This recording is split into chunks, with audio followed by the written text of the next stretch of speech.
বিসমিল্লাহির রহমানির রহিম। পরম করুণাময় ও অসীম দয়ালু আল্লাহর নামে শুরু। ومن أحسن قولا ممن دعا إلى الله وعمل صالحا وقال إنني من المسلمين।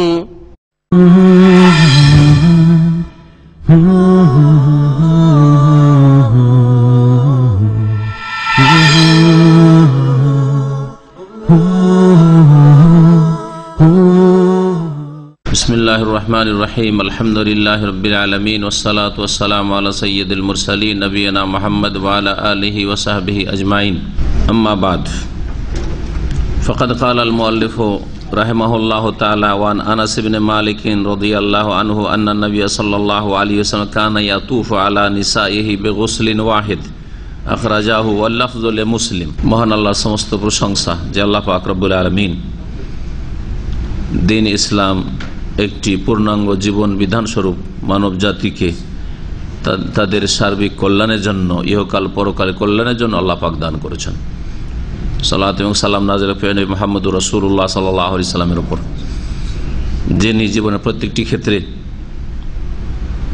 তার উম্মতকে শিক্ষা দিয়েছেন যে কিভাবে তাদের জীবন যাপন করতে হবে। তার একটি দিক হচ্ছে বিবাহ শাদীর বা বৈবাহিক জীবন। আমাদের বিবাহ পর্ব ইনশাআল্লাহ তাআলা আজকে শেষ হবে, কিন্তু বিবাহের সাথে সম্পর্কিত আরো বেশ কিছু হাদিস রয়েছে, যেমন বিবাহের সাথে সম্পর্কিত এরপরে আসবে যে আলোচনাটি, সেটা হচ্ছে মোহরানা। শুধু নিকাহ, কিতাবুন নিকাহ শেষ হবে বিবাহ পর্ব, কিন্তু মোহরের বিবরণ, তারপরে ওলিমার বিবরণ, তারপরে একাধিক স্ত্রী থাকলে রাত ভাগ করা, পালা নির্ধারিত করা, এইসব বিষয়গুলি আরো আছে। বেশ কিছুদিন সেই আলোচনাগুলি চলবে। আজকে বুলুগুল মারামে মাত্র একটি হাদিস বাকি আছে, আরবি কিতাবে 891 নম্বর। বাংলাতে একটা হাদিসের শেষে হয়তো অফি রিওয়ায়াতিন আর একটি বর্ণনা এইরকম আছে, সেটাকে একটা হাদিস বলে গণ্য করাই নাম্বারে একটু কম হয়েছে। কত নম্বর আজকে এই হাদিসটা? আনাস রাদিয়াল্লাহু 880। তো এই জন্য পার্থক্যটা হয়েছে। এমন নয় যে হাদিস কম বেশি আছে বা ছুটে গেছে, এরকম নয়, কিন্তু একটা হাদিসের আন্ডারে আর একটা হাদিস, সহিহ মুসলিম, সহিহ বুখারীর হাদিস বয়ান করার পরে সহিহ মুসলিমে আর একটু অতিরিক্ত আছে, বা তিরমিজিতে আর একটু অতিরিক্ত আছে, ওটাকে এখানে একটি হাদিসের নাম্বার দিয়ে দেওয়া হয়েছে, যার ফলে নাম্বারের দিকটা সংখ্যা বেড়ে গেছে। আর যারা নম্বর দেয়নি, যে ওর আন্ডারে অফি রিওয়ায়াত আর একটা বর্ণনা এরকম আছে, আর একটি বর্ণনা এরকম আছে, ওটাকে একটা হাদিসের আওতাতেই করে দিয়েছে, যেমন বাংলা যেটা বুলুগুল মারাম, তাতে তখন তাতে সংখ্যা গণনায় কমে গেছে। এই হাদিসের আলোচনা শুরু করার আগে গত সপ্তাহের আগের সপ্তাহে আমার বুলুগুল মারাম দর্শ ছিল নাকি, তাতে একটি হাদিস নিয়ে আলোচনা করা হয়েছিল, যাতে মহিলারা এই কাজগুলি বেশি করে, পুরুষা করলেও হারাম, ঠিক কাজ নিষেধ করা হয়েছিল। তার মধ্যে এখানে বুখারী মুসলিমের হাদিসে 887 নম্বর হাদিস, আব্দুল্লাহ বিন উমর থেকে বর্ণিত, তাতে নবী করিম সাল্লাল্লাহু আলাইহি সাল্লাম লানত করেছেন আল ওয়াসিলা, মহিলার উপর। মহিলারা এই কাজটি করে, চুল বড় করে দেখানোর জন্য নিজের চুলের সাথে অন্যের চুল অথবা কৃত্রিম চুল তাতে মিলিয়ে নেই, জড়িয়ে নেই, যাতে করে বড় খোপা দেখায় বা বড় বড় চুল দেখায়। ওয়াল মুস্তাওসিলা, যে এই পেশাটি করে আর যে এই কাজটি করে চাই, গেল যে এই পেশা করে বা বিউটি পার্লারে বা যেখানে হোক কোনো মহিলার কাছে গিয়ে বললো যে আমার চুল একটু আরো লাগিয়ে দাও। ওয়াল ওয়াশেমা, আর ওয়াশম হচ্ছে উল্কি লাগানো, গায়ে দাগ। ফিলিপাইনিরা খুব বেশি করে, আর হিন্দুরা করে, ভারতে অনেক জাহেল মুসলমানরা করে। এটা মহিলারাই বেশি করে, কিন্তু পুরুষরা করে। এখানে ফিলিপাইনি অনেকে মুসলিম হয়, পুরুষ, তাদের গায়ে দেখি যে ওই উল্কির দাগ আছে, কালো কালো দাগ থাকে, যে দাগগুলি আর উঠে না। এর উপর লানত করা হয়েছে, সে মহিলা করুক অথবা পুরুষ করুক। এই হাদিসটির ব্যাখ্যা আমরা করেছিলাম, সুতরাং তার ব্যাখ্যা রিপিট করব না। তবে এই মর্মে আরেকটি হাদিস রয়েছে সহিহ মুসলিমে, যেটা এর চাইতে বিস্তারিত, আর এতে অতিরিক্ত আরো কয়েকটি মাসআলা রয়েছে যেগুলি হারাম। বলছেন ওয়াকাদ জাফি সহিহ মুসলিম, সহিহ মুসলিমে বর্ণিত হয়েছে আব্দুল্লাহ বিন মাসউদ রাদিয়াল্লাহু তাআলা আনহু থেকে, আগেটি ছিল আব্দুল্লাহ বিন ওমরের হাদিস। আব্দুল্লাহ বিন মাসউদ রাদিয়াল্লাহু তাআলা আনহু কাল, তিনি বলেন লানাল্লাহুল ওয়াশিমাত, আল্লাহ পাকের লানত হয়েছে, মহান আল্লাহ অভিসম্পাত করেছেন আল ওয়াশিমাত, এমন মহিলাদের উপর যারা উল্কি লাগিয়ে থাকে, ওয়াল মুস্তাওশিমাত, আর যারা উল্কি লাগানো তলব করে থাকে যে আমার লাগিয়ে দেন তো। ওয়ান্নামেসাত, নামস, নামস বলা হয় চুল বা ভুরুর যে এই যে লোমগুলো আছে এগুলোকে উঠানো, উপড়িয়ে ফেলা, উপড়িয়ে ফেলা কি করার জন্য? চিকন করে দেবে, সুন্দর লাগবে বেশি দেখতে, এই জন্য এটা মহিলারা এখন খুব বেশি করে। বিউটি পার্লারের কাজই হচ্ছে এগুলো, এই হারাম কাজগুলি, যার ফলে বিউটি পার্লারে যদি এইসব কাজ হয়ে থাকে তো ওখানকার রিজিক হারাম, বিউটি পার্লার রিজিক হারাম। জায়েজ কাজ যদি করা হয় মহিলাদের করে, আর তাতে এমন না হয় যে তাকে সাজাতে গিয়ে আপনার যতটুকু মহিলাকে দেখতে পারে তার বেশি খোলা হয়, যেমন রান খোলা হয়, হ্যাঁ, তাহলে জায়েজ নাই। কিন্তু হাত মুখ এতটুকুতে যদি সীমিত থাকে তাহলে জায়েজ আছে, কিন্তু কাজগুলি জায়েজ হইতে হবে, না জায়েজ কাজ যেন না হয়, হারাম কাজ না হয়, লানতের কাজ না হয়। লানতের কাজ কি? নবী করিম সাল্লাল্লাহু আলাইহি ওয়াসাল্লাম আব্দুল্লাহ বিন মাসউদ বলছেন যে আল্লাহ রাব্বুল আলামিন লানত করেছেন কার ওপর? অন্নামের সাথে, এমন মহিলাদের উপর যারা ভুরুর চুলকে উঠিয়ে চিকন করে, চড়া আছে দেখতে অত ভালো লাগে না, এইদিকে কিছু নেমে আছে এদিকে নেমে আছে, চিকন করে। যদি খুব বেশি বড় হয়ে যায়, অনেকের বড় হয়, হ্যাঁ, যারা বয়স বেশি হয়ে যায় তাদের বাড়তে বাড়তে এমন হয় যে চোখের মধ্যে ঢুকে পড়ে, বিরক্তিকর হয়ে যায়, কষ্টকর হয়ে যায়, তো ছোট করা যায়, ছোট করলে সমস্যা নেই, কিন্তু একবারে উপড়ে ফেলে উঠিয়ে, জ্বর থেকে উঠিয়ে ফেলে চিকন করা, একবারে হ্যাঁ শুরু করে দেওয়া, এটা হচ্ছে নামস।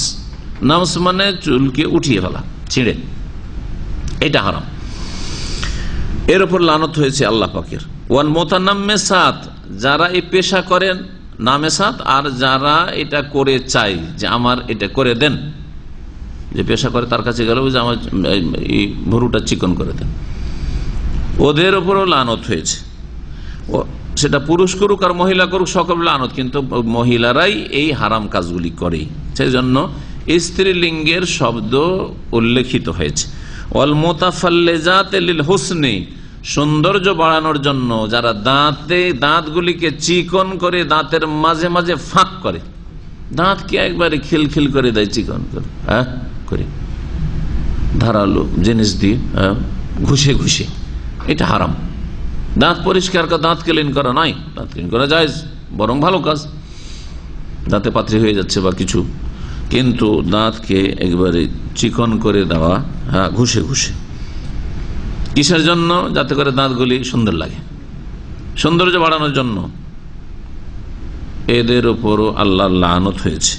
আল মুগায়্যারাতু খালকাল্লাহি আযজা ওয়া জাল, আর ওই সব মহিলাদের উপর লানত হয়েছে, আর পুরুষরাও যদি এই কাজ করে তাহলে তাদের উপর লানত হয়েছে আল্লাহর, যারা আল্লাহ পাকের সৃষ্টিকে পরিবর্তন করে থাকে। আল্লাহ পাকের সৃষ্টিকে পরিবর্তনকারী, আল্লাহর সৃষ্টি পরিবর্তন করা, এই বিষয় যদি আল্লাহ রাব্বুল আলামিন আপনার মাথা থেকে পা পর্যন্ত কোনো কিছুকে পরিবর্তন করতে বলেন, হুকুম দেন, তাহলে সেটা শরীয়ত সম্মত, বুঝা গেছে না?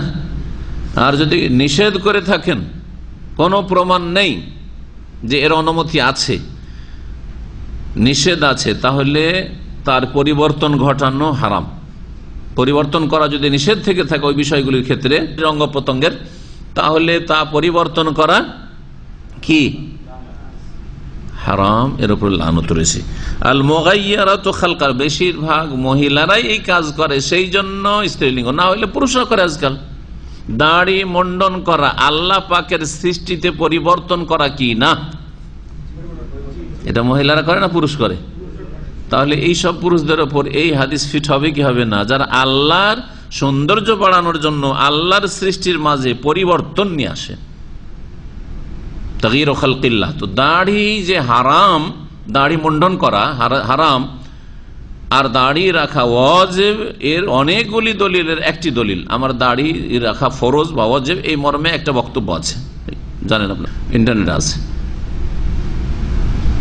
হারামের যেসব দলিলগুলি আছে তার একটি হচ্ছে যে দাড়ি হচ্ছে তাগয়ির খালকিল্লাহ, আল্লাহর সৃষ্টিতে পরিবর্তন নিয়ে আসা, এমন পরিবর্তন যেই পরিবর্তন করা নিষেধ করা হয়েছে। কারণ নবী সাল্লাল্লাহু আলাইহি ওয়াসাল্লামের নিষেধ নেই, আর রাসূলের কথা আল্লাহর কথা দুটোই সমান। আল্লাহর কথা এবং রাসূলের কথা আমলের ক্ষেত্রে সমান। আতিউল্লাহ ওয়া আতিউর রাসূল, আল্লাহকে মানো, রাসূলকে মানো। খালিফুল মুশরিকিন, মুশরিকদের বিরোধিতা করো। খালিফুল মাজুস, অগ্নি পূজকদের বিরোধিতা করো। ফাইন্নাহুম ইয়াহলিকুনা লিহাহুম, তারা দাড়ি মুন্ডন করে, তোমরা কি করো? ওয়াফিরুল লোহা, দাড়ি বাড়াও। ওয়াফুল লোহা, দাড়ি লম্বা করো। ওয়ারখুল লোহা, দাড়িকে ছেড়ে দাও। জি, এই শব্দগুলি ব্যবহৃত হয়েছে। তাহলে দাড়ির ক্ষেত্রে কাটো, ছোট করো বা মুন্ডন করো, কোনো অনুমতি দেওয়া হয়নি। সুতরাং যদি কেউ মুন্ডন করে, বিশেষ করে, বা এত ছোট করে নেই যেটা রাখা দাড়ির নয়, সেটা দাড়ি নয় আসলে, তাহলে সেটা আল্লাহর সৃষ্টিতে একবারে পরিবর্তন করা, যার উপর কি হয়েছে রহমত, লানত হয়েছে। আব্দুল্লাহ বিন মাসউদ রাদিয়াল্লাহু তাআলা বর্ণনা করছেন।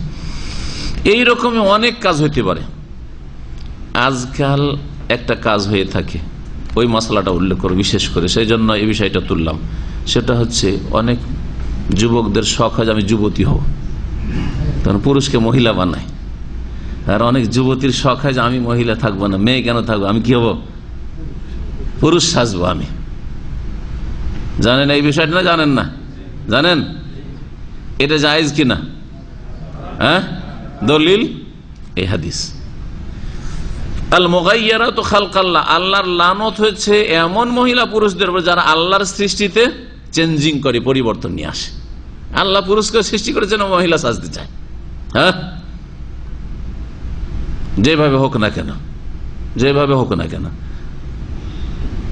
সেটা আসলে হয়ে যাক অথবা না হোক, কাপড় চুপড় দিয়ে মহিলা সাজতে চায়। যেমন আমাদের দেশের ওই গানে দেখা যায়, আমরা ছোকরা বলতাম ছোটকালে, কি বলেন আপনারা ওগুলোকে? হ্যাঁ, ছোকরা বুঝেন? হ্যাঁ, বুঝেন, তাহলে মাশাআল্লাহ। কাপড় টাপড় দিয়ে বক্ষ উঁচা করলো, তার শাড়ি পরে নিল, একটু মেকআপ করলো, দিয়ে একবার মহিলা সেজে গেল, নাচছে। বোঝাই জানে যে কি বলছে, যে মেয়ে মহিলা না পুরুষ, বোঝা যায়? বোঝা যায় না। ও মোটা খাওয়া লোকেরা বুঝবেই না, মনে করবে মেয়ে ছেলে নাচছে, হয়তো পুরুষ। আসলে বড় বড় চুল রেখে দিয়েছে মহিলাদের মতো, বড় বড় এরকম মহিলাদের মতো চুল রাখা, তাহলে এটা হচ্ছে কি লানতের কাজ, লানতের কাজ। হ্যাঁ, নবী সাল্লাল্লাহু আলাইহি ওয়াসাল্লাম যতটা চুল ছিল অতটা যদি থাকে, কানের নিচ পর্যন্ত, হ্যাঁ, ঘাড় পর্যন্ত, তাহলে ঠিক আছে, ওইটা পর্যন্ত। লিম্মা, জুম্মা, অফরাই, 3 রকমের চুল জায়েজ আছে বড় করে রাখা। আর ওর বেশি নামিয়ে দিয়ে মহিলাদের মতো করা, এটা হারাম, এর উপর লানত। এক কথায় এই হাদিস থেকে একটি কায়দা পেলাম, নীতিমালা, মৌলিক নীতিমালা, যে আল্লাহ রাব্বুল আলামিনের সৃষ্টিতে পরিবর্তন নিয়ে আসা জায়েজ নয়, হারাম, লানতের কাজ, যদি অনুমতি না থাকে। মোষ বাড়তে আছে, আল্লাহর সৃষ্টি কেনা মোষ, তো মোষ তো ডেলি কেটে কেটে আমরা ছোট করছি প্রত্যেক সপ্তাহে। হ্যাঁ, আমরা পরিবর্তন নিয়ে আসছি না? আসছি না? আসছি। কেন? নবী হুকুম করে, অনুমতি শুধু না, হুকুম করেছেন। বরং যদি মোষ রাখে লম্বা করে, তাহলে কাফের মুশরিকদের কি করলো? অনুকরণ করলো, যেটা হারাম, যেটা হারাম বড় বড় করে মোষ রাখা। জুজু শাওয়ারিব, মোষ তোমরা কাটো। ও আনহেকু শাওয়ারিব, মোষকে বেশি করে কাটো। 2 রকম হাদিস আছে। কমপক্ষে কেটে মিশক রেখে কাটতেন আব্দুল্লাহ বিন ওমর, আর না হলে বেশি করে কাটো, একবারে ছোট করে। জি, মুন্ডন করার হাদিস নেই আবার। হ্যাঁ, যেখানে ব্রাহ্মণ সাজে আজকালকার মুসলিমরা, কিন্তু দাড়িও মুন্ডন, মোচও মুন্ডন। দাড়ি মুন্ডন হারাম, আর মোচ মুন্ডন হারাম না হলে কমপক্ষে মাকরুহ, কমপক্ষে হ্যাঁ আপত্তিকর। বোঝা গেছে? হ্যাঁ, দাড়ি মোচ মুন্ডন নাই, তবে বেশি করে কাটা যায়। একবারে ছোট করে দিয়েছেন, একটু একটু আছে, যাই একেবারে ছোট করে দিয়েছেন, ঠিক আছে। এনহাক, ওটা আনহেকু শব্দ আছে হাদিসে, কিন্তু এহলেকু মুন্ডন করো নাই। সুম্মা কালা ইবনে মাসউদ রাদিয়াল্লাহু আনহু, তারপর আব্দুল্লাহ মাসউদ রাদিয়াল্লাহু তাআলা আনহু, খুব বিখ্যাত সাহাবী, নবী সাল্লাল্লাহু আলাইহি ওয়াসাল্লামের মক্কায় যখন মাত্র 4-5 জন 6 জন মুসলিম হয়েছিলেন, তার একজন তিনি ছিলেন। তিনি বলছেন, আমি যখন মুসলিম হলাম, ইসলাম গ্রহণ করলাম, তখন দেখি আমি খামেসু খামসা বা সাদেসু সিত্তা, 5 জনের পঞ্চম অথবা 6 জনের ষষ্ঠ ব্যক্তি। আমি 5-6 জন লোক শুধু মুসলমান হয়েছে। জি, সেই সাহেব বলছেন, আলা আল আনু আলা আল আনু মাল্লানা রাসূলুল্লাহ সাল্লাল্লাহু আলাইহি সাল্লাম, আমি কি লানত করব না ওই ব্যক্তির ওপর যার ওপর আল্লাহ রাসূল সাল্লাল্লাহু আলাইহি ওয়াসাল্লাম লানত করেছেন? আল্লাহ রাসূলের লানত হয়েছে আর আল্লাহর লানত হয়েছে। ওয়া হুয়া ফি কিতাবিল্লাহি আযza ওয়া জাল্লা, সেই কথাটি আল্লাহর কিতাব কোরআনেও আছে। আল্লাহর কিতাব কিসে আছে? কোরআনে কারীমে, কিতাবুল্লাহি আযza, মহান আল্লাহর কিতাবে আছে। সাহাবীরা সাথী সঙ্গীরা শুনে আশ্চর্য। আব্দুল্লাহ মাসউদ রাদিয়াল্লাহু তাআলা বলছেন যে এই যে মশলাগুলি, আপনার ভুরু চিকন করা যাবে না, তারপর উল্কি লাগানো যাবে না, এগুলোর উপরে লানত আছে, হ্যাঁ, এই যে বিষয়গুলো উল্লেখ করলেন, বা ওই দাঁত চিকন করা, যেগুলি উল্লেখ করা হইলো, এগুলো ফি কিতাবিল্লাহ, কোরআনে কারীমে আছে। কোরআনে কোথায় আছে? অবাক শুনে লোকেরা, যে কোরআনে কোথায় আছে? আব্দুল্লাহ বলছে কোরআনে আছে, ফি কিতাবিল্লাহ আযza ওয়া জাল্লা। কেমন করে কোরআন আছে শোনেন। তার উদ্দেশ্য হচ্ছে, এক ব্যক্তি এরকম বলল, কোথায়? আমি তো শুরু থেকে সূরা ফাতিহা সূরা নাস পর্যন্ত গোটা কোরআন পড়েছি, কোথাও তো পেলাম না যে এইগুলোর উপর লানত হয়েছে, এই কাজগুলির উপর। তখন তিনি বললেন যে, তুমি কি আয়াতটি পড়েনি? সূরা হাসরের আয়াত নম্বর 7, ওয়ামা আতাকুমুর রাসূলু ফাখুযুহু ওয়ামা নাহাকুম আনহু ফান্তাহু, যা রাসূল সাল্লাল্লাহু আলাইহি সাল্লাম দেন তা নিয়ে নাও, গ্রহণ করো। ওয়ামা নাহাকুম আনহু, যা থেকে নিষেধ করেন তা থেকে বিরত থাকো। তো রাসূলুল্লাহ সাল্লাল্লাহু আলাইহি ওয়াসাল্লাম নিষেধ করেছেন, লানত করেছেন হাদিসে এই কাজগুলি করার উপর। আর আল্লাহ বলছেন যে রাসূল যদি নিষেধ করেন তো বিরত থাকো। তাহলে এই কথাগুলি জানো কোরআনে কারীমেই আছে, কিতাবুল্লাহতে আছে। বুঝলেন? এবার এই হাদিস আলোচনা করার পরে এখন এই ফতোয়াটি বিশেষ করে আলোচনা করব, যে মহিলা পুরুষ হওয়া বা পুরুষ মহিলা হওয়া। যদি পুরোপুরি পুরুষ, মহিলার তার শারীরিক গঠনে কোন রকমের লক্ষণ কিছু নেই, সে মহিলা সাজতে চায় তাহলে হারাম, ছেলে মেয়ে সাজতে চায় তাহলে হারাম।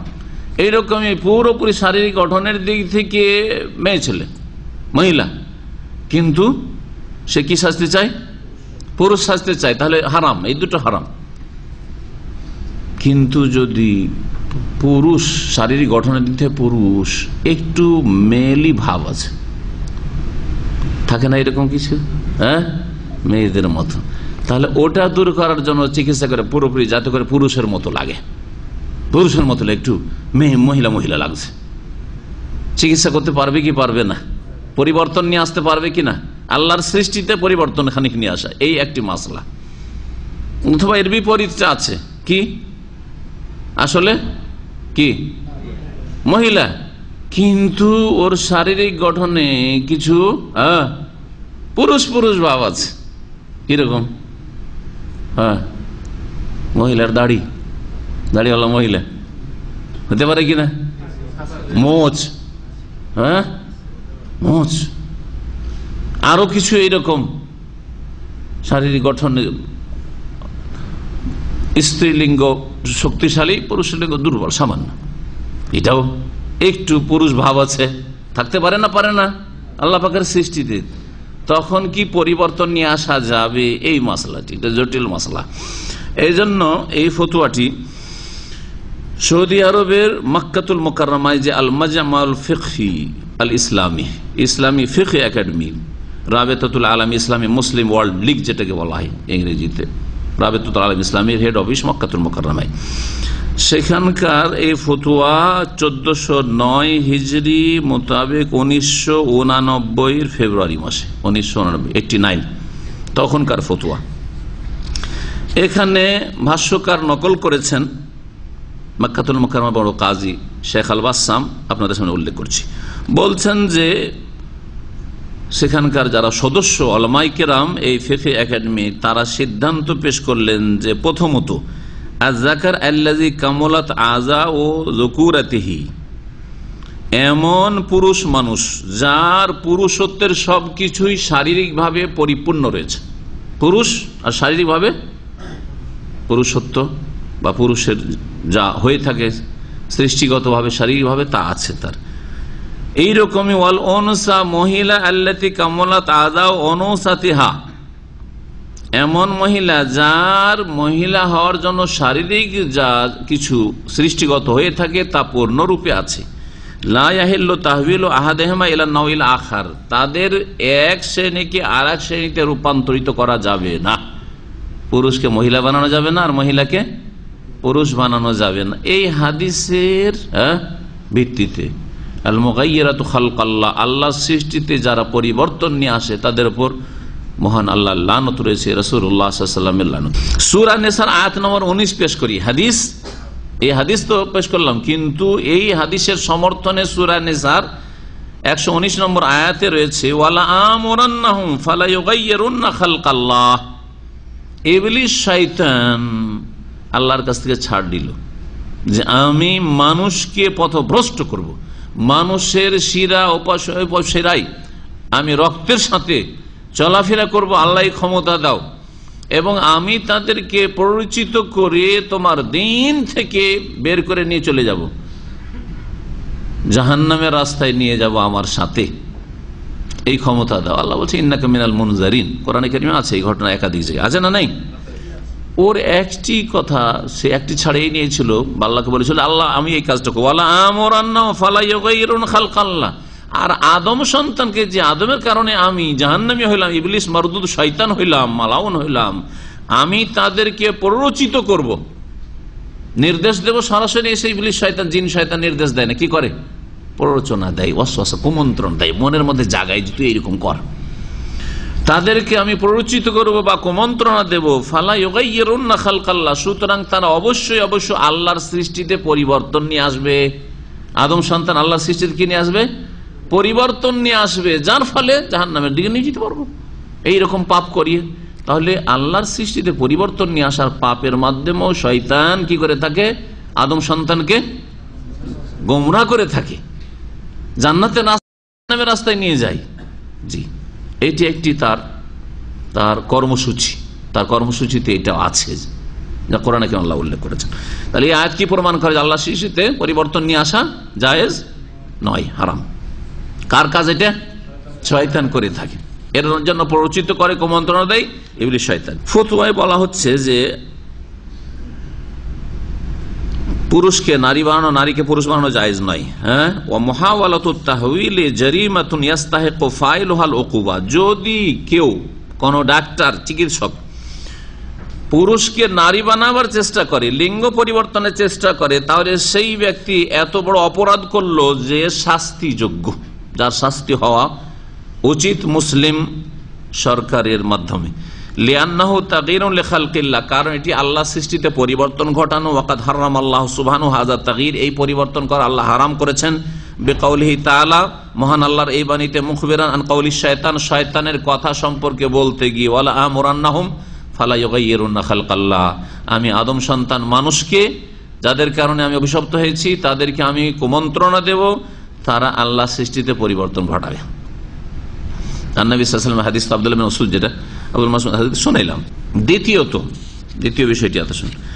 আম্মা মান ইসতামা ফি আযাইহি আলামাতুন নিসা ওয়ার রিজাল, আর যদি এমন কোন ব্যক্তি হয়, এখানে মহিলাও বলা যাবে না, পুরুষও বলা যাবে না, হ্যাঁ, মাঝামাঝি সৃষ্টি, এমন কোন ব্যক্তি হয় যার মধ্যে নারীদের লক্ষণ আর পুরুষদের লক্ষণ দুটোই একত্রিত হয়েছে, পুরুষ লিঙ্গ আছে, স্ত্রী লিঙ্গ আছে, হ্যাঁ, পুরুষের গুণ তার মধ্যে পাওয়া যাচ্ছে আর শারীরিকভাবে, আর মহিলার নারীরও গুণ পাওয়া যাচ্ছে, কোন দিকে নিয়ে যাবেন?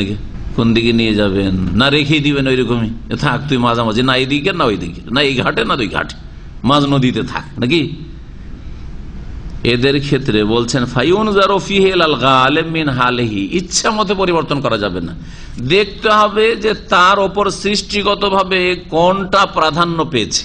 পুরুষত্ব যদি প্রাধান্য পায় তাহলে তাকে পুরুষ বানিয়ে নেওয়া যায়, আর তার ওপর যদি নারীর যে লক্ষণগুলি রয়েছে, মেয়েদের লক্ষণ রয়েছে, তা যদি বিস্তার লাভ করে থাকে, প্রাধান্য পায়, তাহলে তাকে মেয়ে বানিয়ে নেওয়া যাবে। ফাইন গালাবাত আলাইহি যকুরা, তার উপর পুরুষত্ব যদি প্রাধান্য পেয়ে থাকে সৃষ্টিগতভাবে, জাযা ইলাজহু তিব্বিয়ান, মেডিকেলের মাধ্যমে, মেডিসিনের মাধ্যমে তার চিকিৎসা জায়েজ, বিমা ইউজিরুল ইশতিবা ফি উনুসাতিহি, তাকে যে একটু মেয়ে মেয়ে লাগছে, মহিলা মহিলা লাগছে, সেটা যাতে করে কি হয়ে যায়, দূর হয়ে যায়, আর তার মধ্যে মহিলা ভাবটি, মেয়ে ভাবটি যেন না থাকে।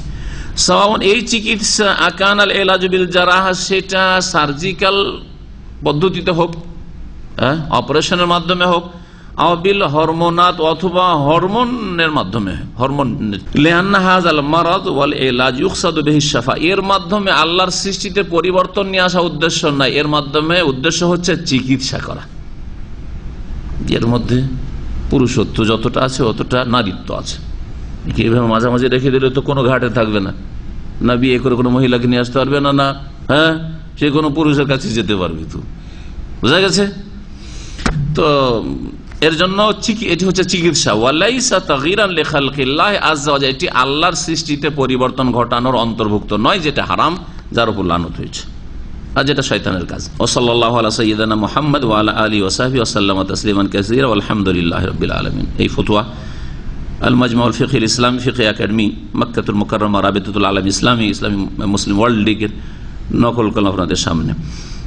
একটি হাদিস আর আছে, যে হাদিসটি পড়েছি শুরুতে, আনাস বিন মালিক রাদিয়াল্লাহু তাআলা আনহু থেকে বর্ণিত, তিনি বলেন, আন্নান নবী সাল্লাল্লাহু আলাইহি ওয়াসাল্লাম কানা ইয়াতুফু আলা নিসাইহি বিগুসলিল ওয়াহিদ, নবী করিম সাল্লাল্লাহু আলাইহি ওয়াসাল্লাম তার বিবিদের কাছে আগমন করতেন একই গোসলে, একই গোসলে তার বিবিদের কাছে এক রাতে আগমন করতেন।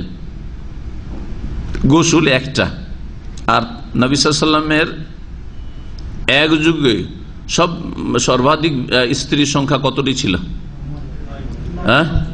9। মোট নবী সাল্লাল্লাহু আলাইহি ওয়াসাল্লাম কতটি বিয়ে করেছিলেন? 11, আর 13 পর্যন্ত পৌঁছানো যেতে পারে। তো কথা হচ্ছে যে, কিন্তু এক যুগে 11 বিবিও থাকেননি, 13 থাকেননি, মারা গেছেন। খাদিজা রাদিয়াল্লাহু আনহা মারা যাওয়ার পরে তখন আর সংখ্যাগুলি বেড়েছে। খাদিজা যতদিন ছিলেন ততদিন আর বিয়েই করেননি তিনি। তারপরে সাউদা রাদিয়াল্লাহু আনহাকে বিয়ে করলেন, তারপর আয়েশা রাদিয়াল্লাহু আনহাকে বিয়ে করলেন। এক যুগে নবী করিম সাল্লাল্লাহু আলাইহি ওয়াসাল্লামের সাথে মদিনা মুনাওয়ারায়, সেটা মক্কি জীবনে নাই, কতজন তার কাছে ছিল? 9 জন স্ত্রী ছিল। তো 9 জন স্ত্রীর কাছে একই রাতে যাওয়া এবং তাদের প্রত্যেকের সাথে সহবাস করা নবী সাল্লাল্লাহু আলাইহি ওয়াসাল্লাম কখনো কখনো করেছেন, সব সময় নয়, কখনো কখনো করেছেন। এই হচ্ছে হাদিস। একই গোসলে, এই নয় যে প্রত্যেক বিবির সাথে সহবাসের পরে গোসল আর তারপরে আবার আরেকজনের কাছে যাওয়া, এরকম নয়, একই গোসলে। মাঝখানে এক স্ত্রীর সাথে সহবাসের পরে আর এক স্ত্রীর কাছে যাওয়ার আগে উজু করেছেন কি করেননি তার কথাও হাদিস উল্লেখ নেই।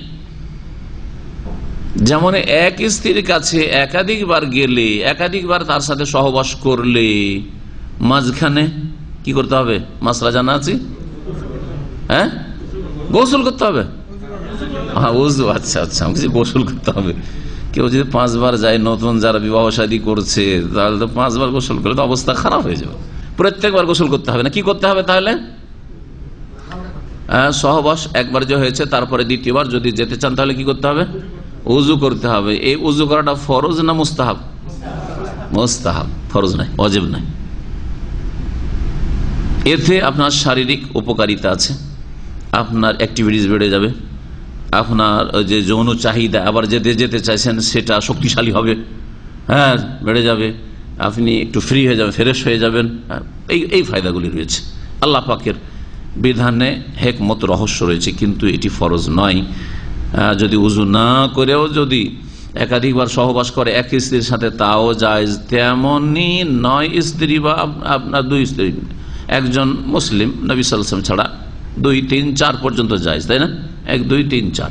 তাহলে যদি কারো একাধিক স্ত্রী থাকে, তাহলে এক স্ত্রীর কাছে যাওয়ার পরে আর এক স্ত্রীর কাছে যদি যায় সহবাসের উদ্দেশ্যে, তাহলে মাঝখানে উজু করে নিলে ভালো, গোসল করে নিলে করতে পারে, জায়েজ আছে, বা ভালো করুক। আর যদি গোসল না করে উজু করে না মাঝখানে, সেটা ভালো। আর যদি উজুটাও না করে তো জায়েজ হবে কিনা? আগের মাসলাতে তো একই স্ত্রীর কাছে যাচ্ছে, সুতরাং উজু করা মুস্তাহাব বলেন, কিন্তু এই ক্ষেত্রে কি বলবেন? তাও জায়েজ। যদি উজু নাও করে তাও জায়েজ, তবে উজু করা ভালো, তার জন্য দিনের দিক থেকেও ভালো আর দুনিয়ার দিক থেকে শারীরিক স্বাস্থ্যগত দিক থেকেও ভালো, উপকারী। এই ছিল হাদিস। এই হাদিসের ব্যাখ্যায় আরো কয়েকটি হাদিস উল্লেখ করব এই বিষয়ের সাথে সম্পর্কিত। এই ফরজ গোসল, সহবাসের গোসল, আল্লাহ পাক রব্বুল আলামিন এই সহবাসের গোসল সম্পর্কে বা স্বপ্নদোষের গোসল সম্পর্কে সূরা মায়েদার আয়াত নম্বর 6-এ এরশাদ করেছেন, লম্বা আয়াতের একটি অংশ, ওয়াইন কুনতুম জুনুবান ফাত্তাহারু, তোমাদের যদি গোসল ফরজ হয় সহবাসের মাধ্যমে, জুনবি হয়ে যাও মানে সহবাসের মাধ্যমে গোসল ফরজ হয়ে যাও, অথবা বীর্যপাত হওয়া স্বপ্নদোষের মাধ্যমে, স্বপ্নে না হয়ে যদি কেউ ইচ্ছা করে, যদিও এটা তার জন্য ক্ষতিকর, যেমন হস্তমৈথুনকারী ইচ্ছা করে সে বীর্যপাত করলো, গোসল ফরজ হবে না? হবে না। সে হস্তমৈথুন করা নাজায়েজ কাজ, তার জন্য গুনাহ হবে। জেনার মতো ওই পর্যায়ের গুনাহ না হলেও সেটা গুনার কাজ, কারণ সেও সীমা লঙ্ঘনকারী। কোরআনে কারীমের ভাষায় সূরা মুমিনুনের শুরুতে যে আয়াতগুলি রয়েছে মুমিনের গুণ সম্পর্কে, বৈশিষ্ট্য সম্পর্কে, তার মধ্যে বলা হয়েছে ইল্লা আলা আজওয়াজিহিম আও মা মালাকাত আইমানুহুম ফাইন্নাহুম গায়রু মালুমিন ফামান ইবতাগা ওয়ারা যালিকা ফাউলাইকা হুমুল আদুন। স্ত্রী ছাড়া যদি অন্য কারো কাছে, আর একটা আল্লাহ উল্লেখ করে যেটা আজকাল বর্তমানে নেই, সেটা হচ্ছে কিতুদাসী। এছাড়া যদি অন্য কোনো পথে কাম যে কাম ভাব, যৌন চাহিদা, সেটা যদি পূর্ণ করে, এই যৌন ক্ষুধা যদি দূর করে, তাহলে ফাউলাইকা হুমুল আদুন, তারাই হচ্ছে সীমা লঙ্ঘনকারী। তারা হচ্ছে আদুন, আদা ইয়াদু মানে হচ্ছে সীমা লঙ্ঘন করা। তারা দিনের সীমানা অতিক্রম করলো। তো সীমা লঙ্ঘন করা জায়েজ কাজ নাকি না জায়েজ কাজ? না জায়েজ কাজ। এক শ্রেণীর যুবকরা আজকাল ফেসবুকে লিখালিখি করছে, আমি গুনাহ থেকে বাঁচার জন্য হস্তমৈথুন করি, কেন জায়েজ হবে না? আয়াতটা ভালো করে শুনে রাখেন। তারপর আল্লাহ রাব্বুল আলামিনের শরীয়তে মানব জাতির জন্য যা উপকারী দিন দুনিয়ার, তা জায়েজ করা হয়েছে, আর যা অপকারী তা না জায়েজ। এটা একটি কায়দা, নীতিমালা। আপনার স্বাস্থ্যের ক্ষতি করে, আপনার ধন সম্পদের ক্ষতি করে, আপনার পরিবারের ক্ষতি করে, আপনার ইমানের ক্ষতি করে, আপনার আমলের ক্ষতি করে ইত্যাদি, এগুলি জায়েজ করা হয়েছে না জায়েজ করা হয়েছে? না জায়েজ, হারাম করা হয়েছে। তো হস্তমৈথুনে শরীর স্বাস্থ্যের উপকার হয় না অপকার হয়? অপকার হয়, ক্ষতি হয়।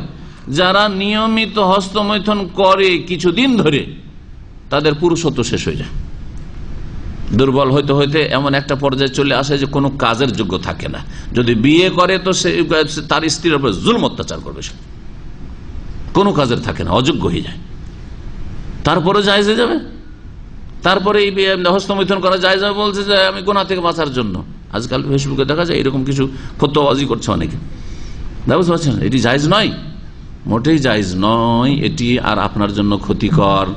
আর আপনি যেমন আল্লাহর হক নষ্ট করলেন, আগামীতে গিয়ে যদি বিয়ে করেন বা স্ত্রীর কাছে ফিরে যান, অনেকে বিবাহ শাদী করে এসছেন, বিদেশে থাকতে পারছেন না, হস্তমৈথুন করছে, মনে করছে আমি গুনাহ থেকে বাঁচার জন্য, জেনা ব্যভিচার থেকে, সমকামী থেকে বাঁচার জন্য, আমি বড় গুনাহ থেকে বাঁচার জন্য এটা করছি, আর তার মনে করে যে বৈধ না।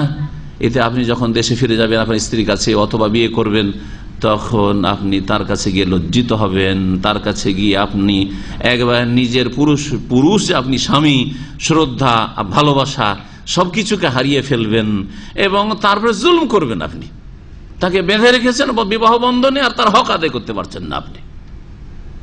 এরকম কাজ কি আবার জায়েজ হতে পারে? উদ্দেশ্য সৎ থাকলে, যে জেনা থেকে বাঁচবো, সমকামী থেকে বাঁচবো, সেজন্য করছি না, কখনো না। এই যুক্তি পেশ করে এক শ্রেণীর লোকেরা। এই জন্য হস্তমৈথুন কখনো জায়েজ নাই। ধৈর্য ধারণ করুন। অনেকে পরামর্শ চেয়েছেন, ব্যক্তিগত আমি বলছি যে ধৈর্য ধারণ করুন, আর সিয়াম রাখুন, রোজা রাখুন। সোমবার বৃহস্পতিবার রোজা রাখুন, সপ্তাহে দুটো রোজা রাখুন।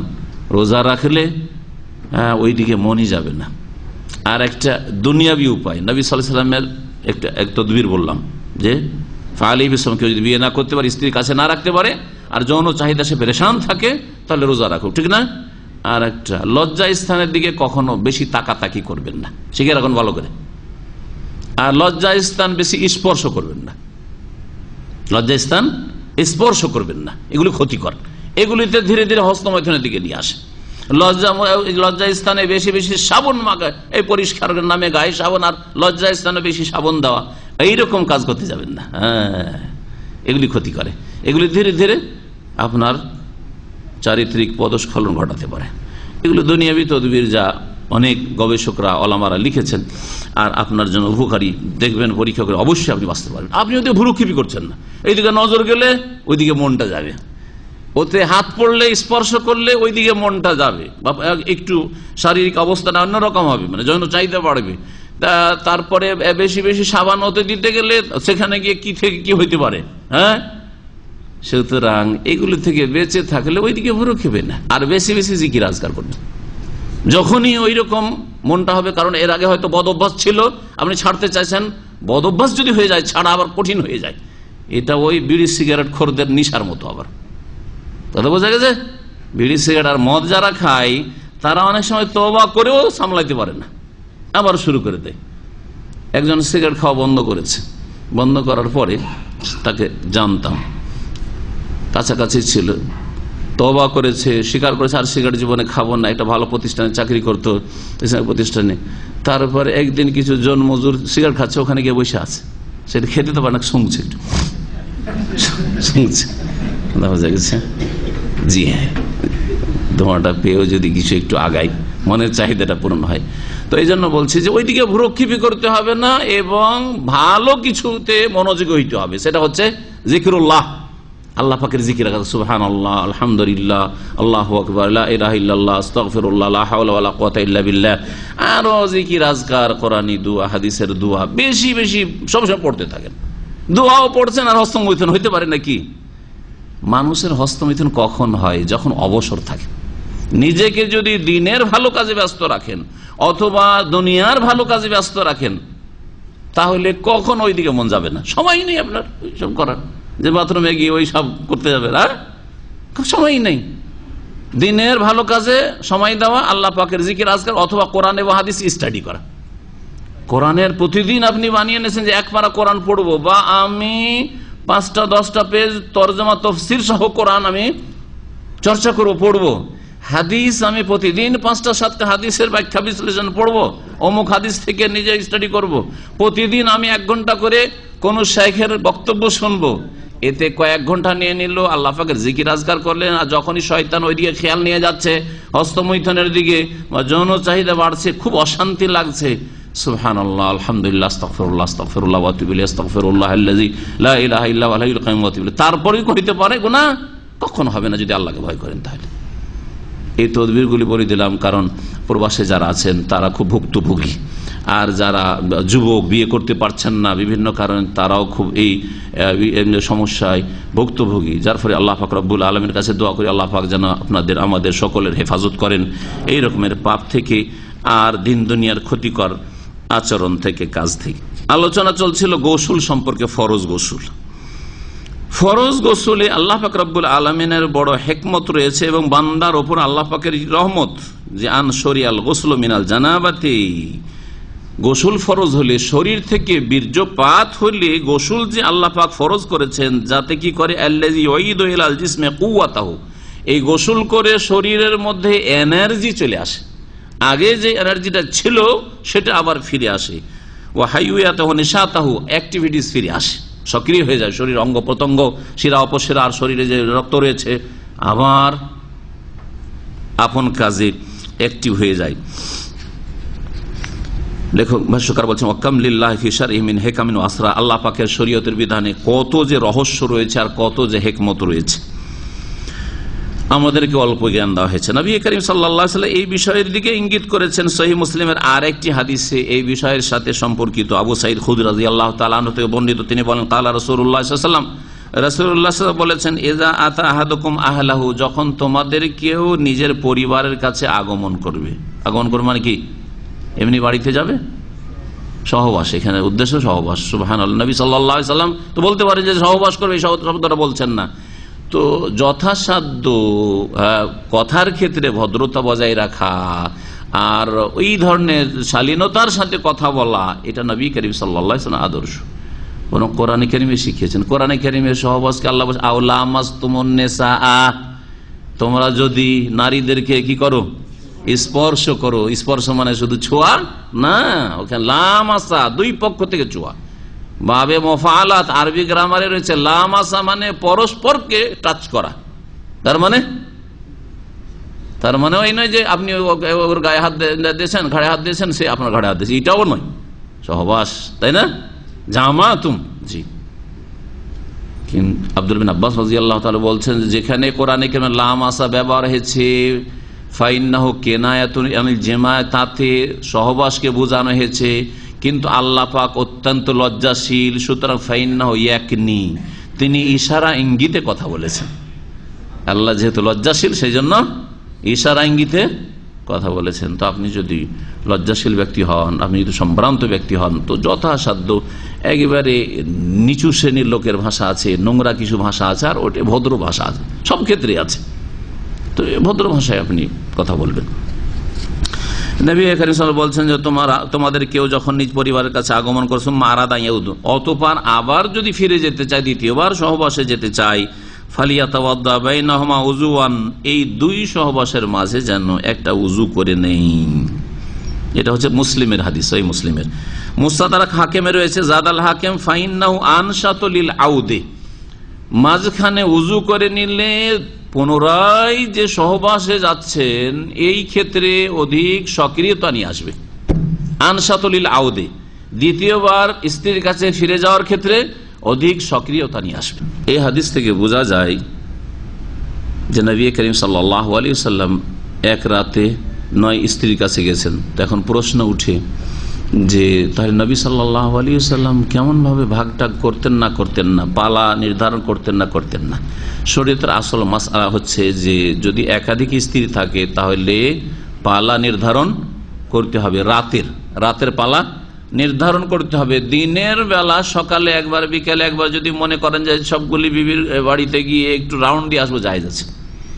কিন্তু রাতে যার রাত তার কাছে গিয়ে রাত কাটাতে হবে। এশার নামাজের পরে যার পালা নেই তার বাড়িতে যাওয়া যাবে না, কোনো এমার্জেন্সি না হলে, চিকিৎসা প্রয়োজন পড়ে গেছে, আর কোনো প্রয়োজন পড়ে গেছে, সেটা আলাদা কথা, এমার্জেন্সি। কিন্তু এমনি সময় কাটানোর জন্য সেখানে গল্প গুজবের জন্য যাওয়া যাবে না। নবী সাল্লাল্লাহু আলাইহি ওয়াসাল্লাম সকালবেলা একবার ফজর নামাজ পড়ে একটা রাউন্ড দিতেন সকালবেলা, প্রত্যেক বিবির খোঁজ খবর, কি খবর, তোমাদের কি অবস্থা, কার বাড়ি কি আছে না আছে, খাওয়া দাওয়ার ব্যবস্থা, সুখ দুঃখ একটু সকালবেলা জানতেন।